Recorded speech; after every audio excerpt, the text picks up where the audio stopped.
And hey folks, welcome back.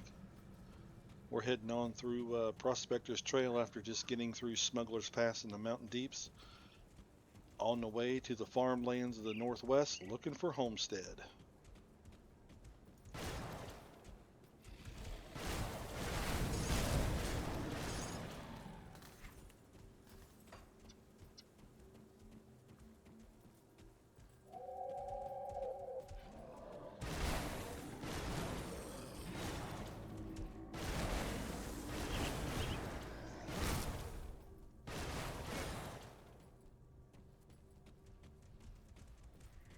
What's this? Detonation site.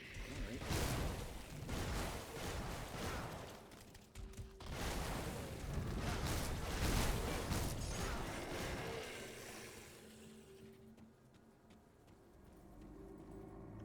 Old Arcovia Tyrant's Hold.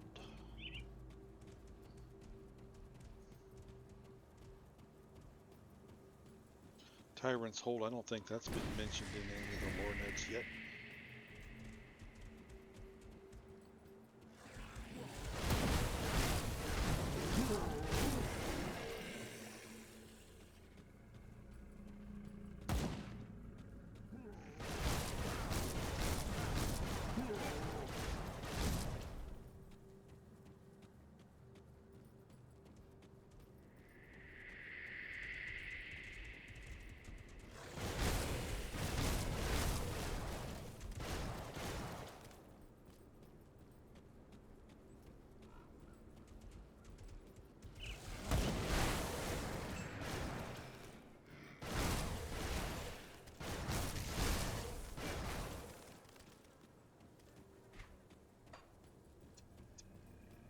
Well, this is south, so this must go someplace else.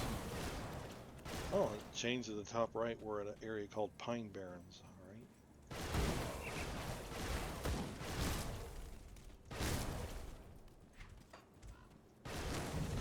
This area is one of the many side areas in Grimdawn that you'll find. Just kind of off the beaten path.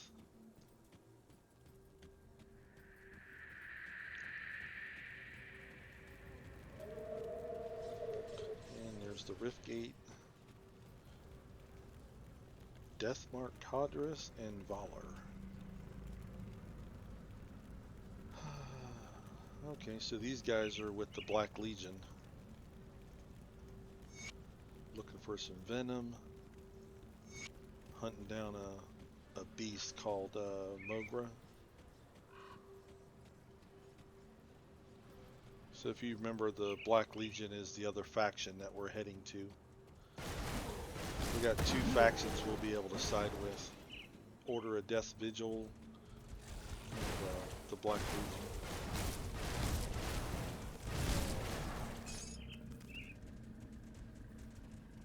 It's kind of like the Aldor and Scryers if you played World of Warcraft. Siding with one or the other has their positives and negatives. It just depends on your character and what build you're doing with that character for what augments you get at Revered or Reputation. But you don't get those augments until level 90 or so. Well, actually that's not true. Black Legion, you get those at level 70.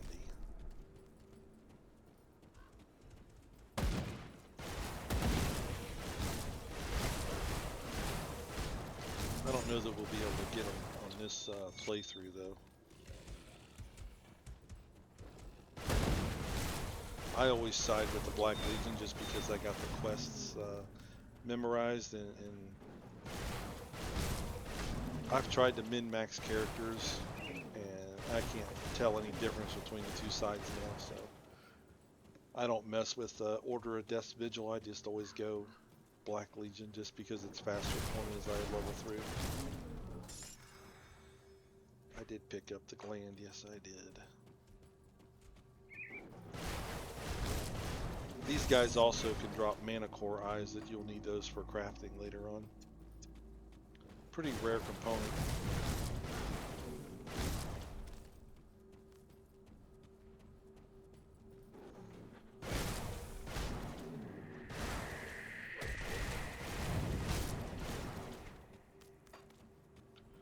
thought she was over here. I must not be.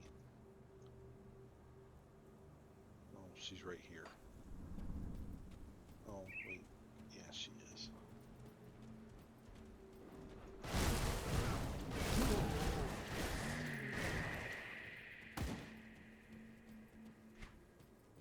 Waiting on my internet to come back up too. The ISP has several trucks about a quarter mile, eighth of a mile from my house. They are, said a mouse got into the conduit and chewed it all up, so they had to cut the whole fiber spline, and they were working on putting it back together. It's been down about an hour. I hardly ever have any trouble. Oh, yeah, it looks like it's back up.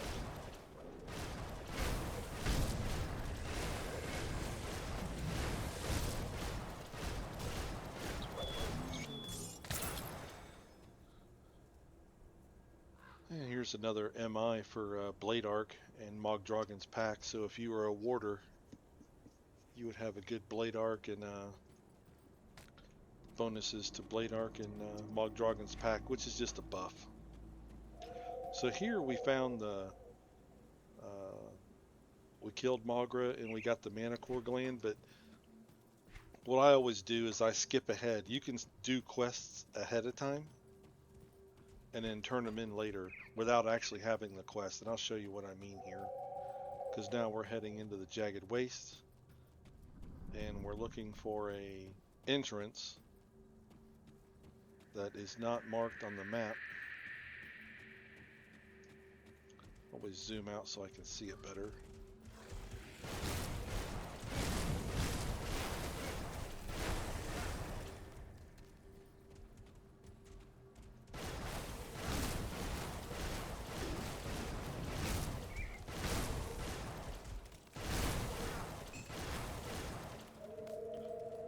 And that takes us to Bloodbrier's Lair. Here we go. See how it's a cave entrance, but it's not on the mini-map? Sometimes you find those. Bloodbrier's Lair. So if you go turn those quests in, the next one you'll get is a quest to come and hunt this guy and kill him.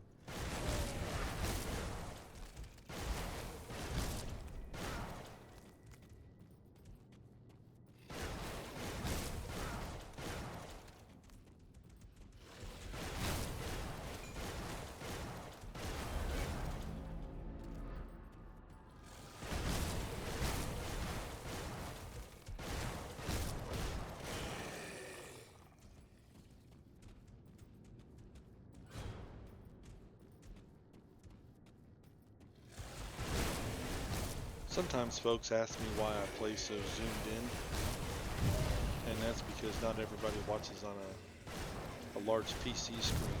Some folks watch on a Surface tablet or a phone, and if you're really zoomed out, well, you can't see nothing.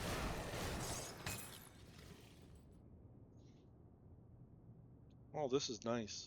Incorruptible gives you a bunch of resist, and Ruin gives you bonuses to physical and internal trauma.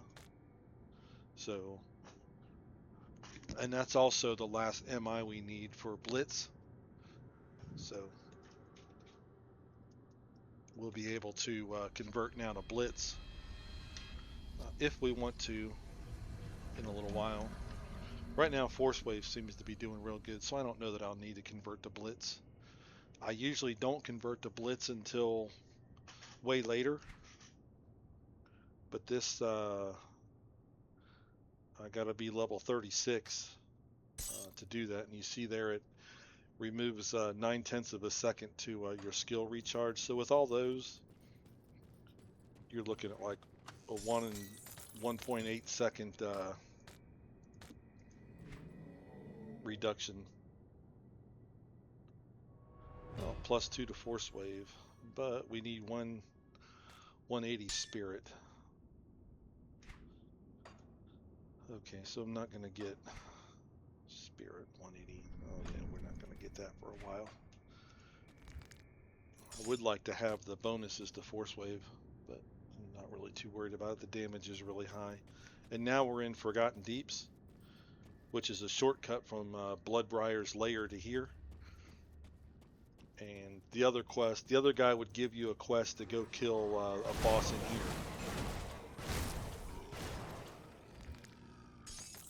So we'll go kill them.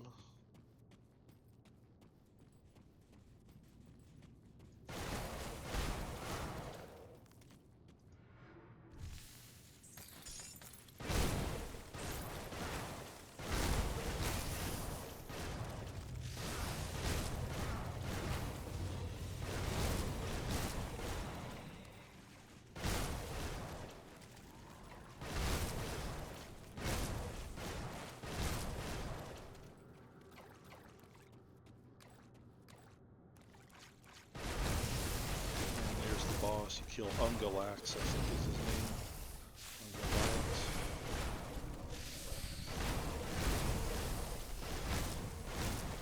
He spawns a lot of ads, so Force Wave just hitting everything really keeps this fight manageable. See them all coming from the ceiling?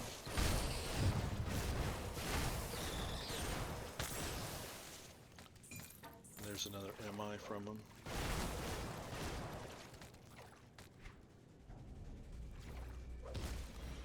Amulet does stuff for Devastation and Ill Omen. Devastation is Arcanist, Ill Omen is Necromancer.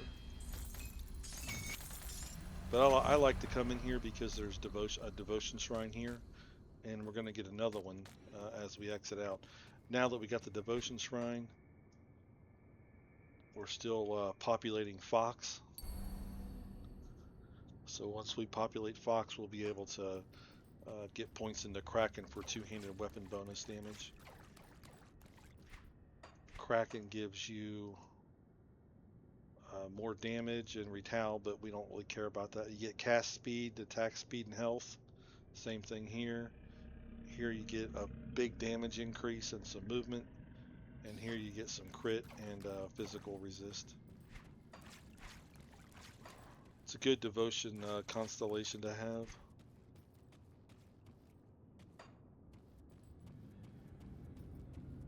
Almost to 32.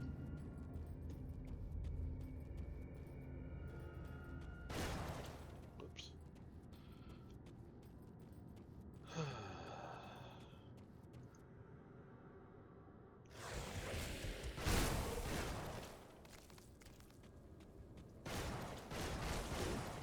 And now we just head west. Not west, I'm sorry. East.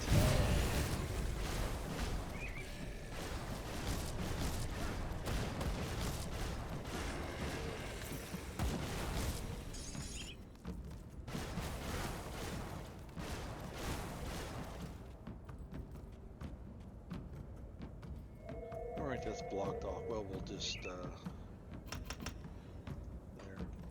One more level, we'll be able to max that out and then start putting points into the middle node of Force Wave to max out Rending Force.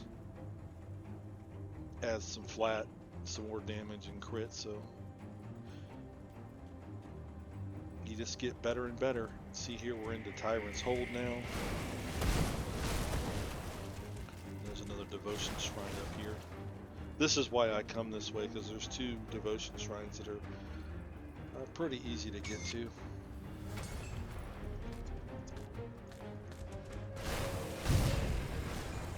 This guy here was one of the original backers of Grim Dawn when it was on Kickstarter, and he passed away before the game came out. So they made this little tribute to him. Go the Chaotic Melon. So I thought that was pretty nice and great. I didn't back the game in Kickstarter, but I did get it when it was early access on Steam.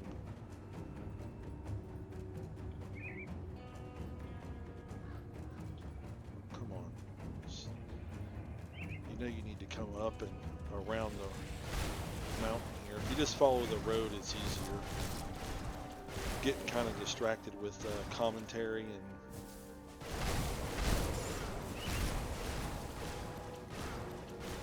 This is a side area.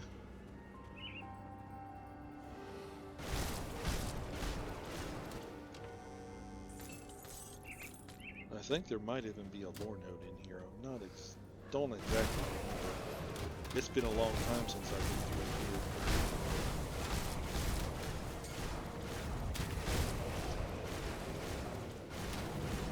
But I'll blow it all up because it's good experience. These skeletons die so easy. What is my aether resistance? 36? We might have some trouble. There's a boss in there called Rutnik, and he shoots aether damage, so we might die.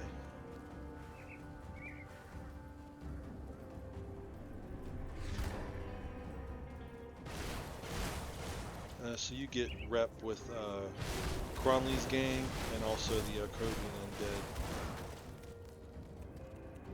Killing these mobs.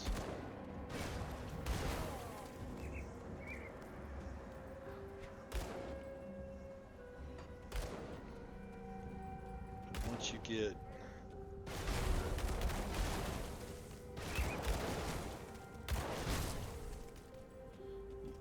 get far enough into it, you'll find a bridge you can repair, which repairs the bridge from Twin Falls. So you can come to Tyrant's Hole really easy without having to go all the way through Pine Barrens.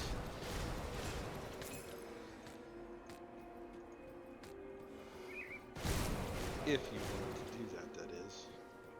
It just depends on what items are here and what build you're playing and what you're looking for. Kinda, you know, every character plays different, uses different stuff, different damage types. Later on you can convert one damage type to another.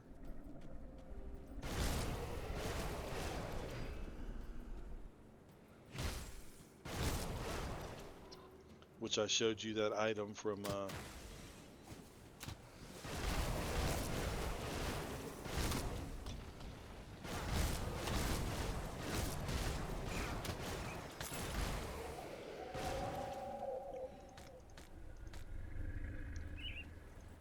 see, here's the bridge you can repair. Now you can walk all the way across the bridge to Twin Falls if you want.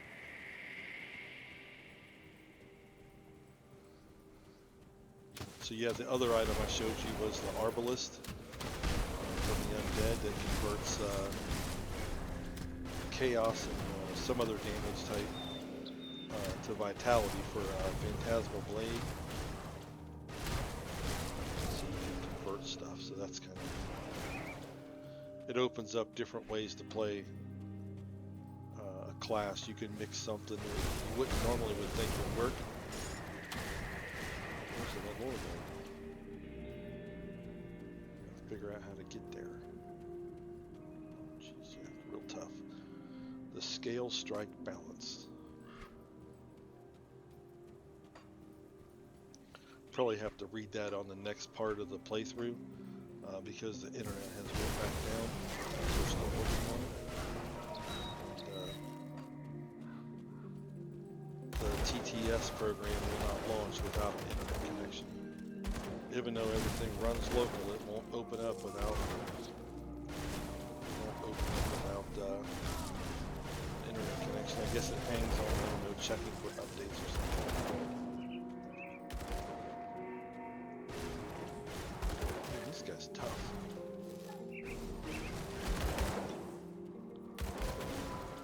Man, look at that, he's hardly taking any damage.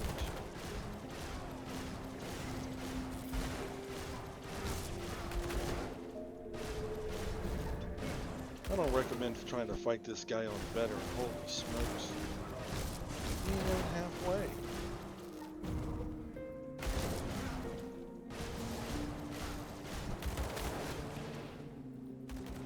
He's got stuns and everything else.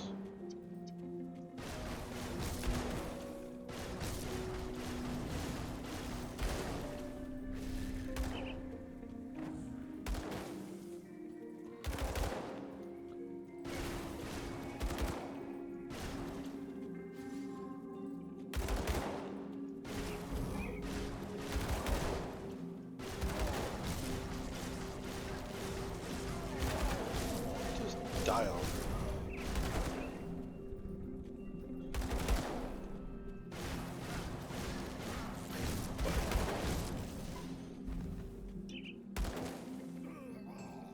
There's blood out.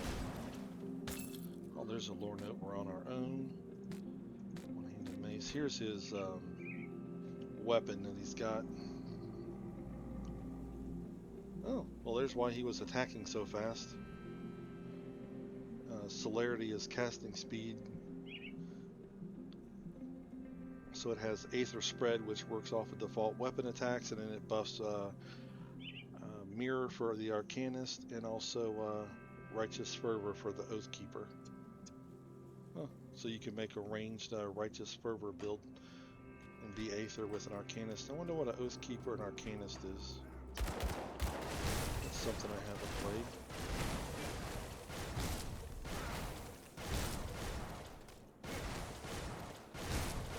And Rutnik is an easy boss to farm, especially with, you know, MIs dropping 100% of the time. You can, now that you got the bridge repaired, you can just port to Twin Falls and go north and kill him pretty quickly. Preferably with a different skill, not this one. He must have a lot of physical resistance.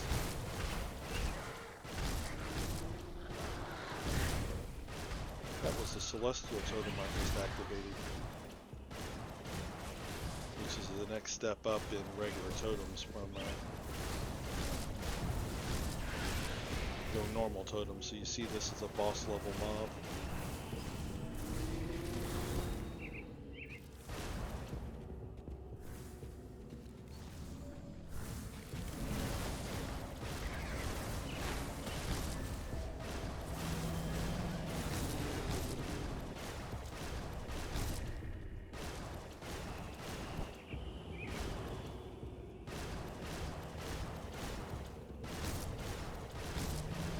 Ultimate, there's actually 2 of these that spawn.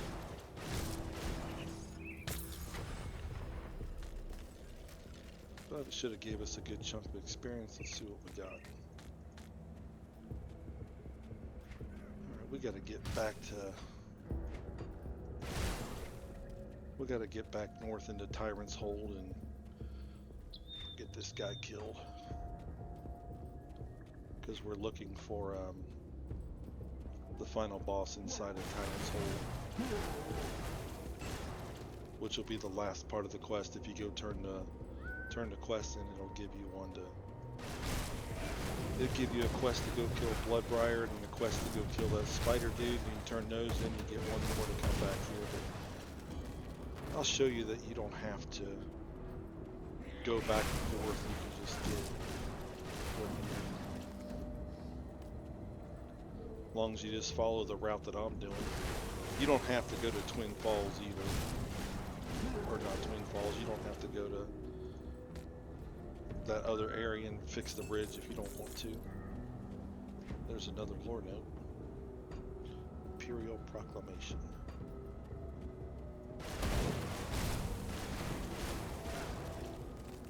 So yeah, there won't be any lore notes on this part. There will be on the next part though.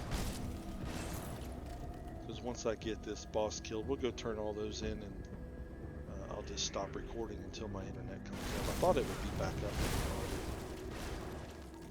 One good thing about good old Grim Dawn, you don't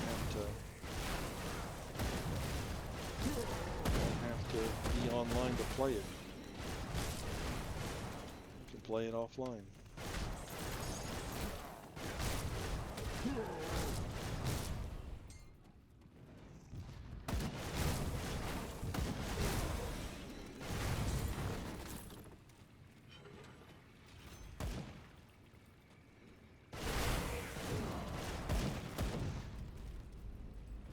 A lot of problems.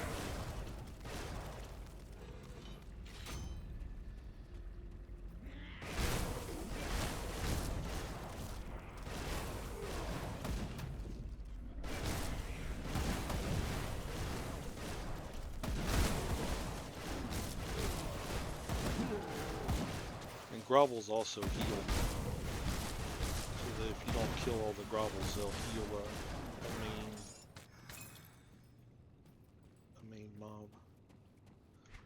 is the darn thing?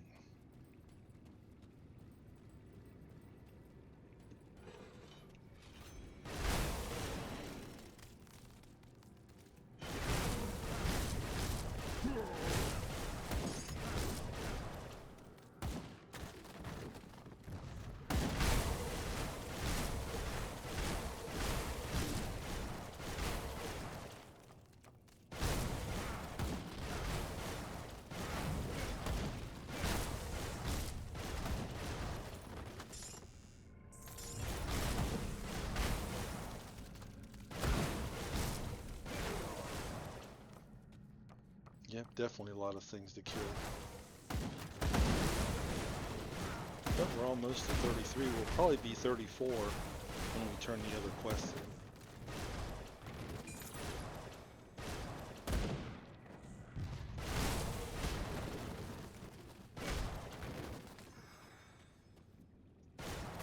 Here's a secret area right here.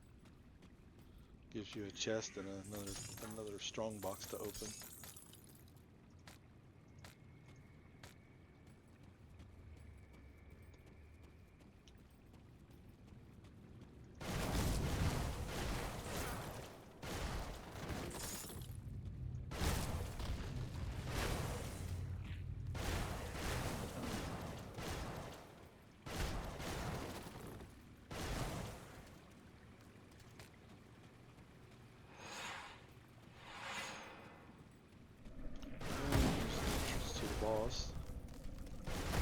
Just up here, you'll see him in just a second.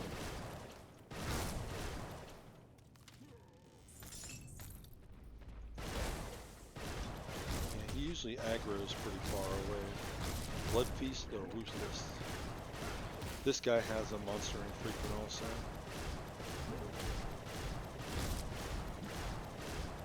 I think it has something to either do with bleed or vitality. Yeah, he's got a bleed on him. Luckily our bleed is 80%, so it's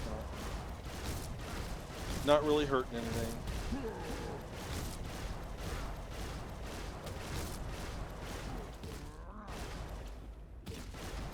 out of energy.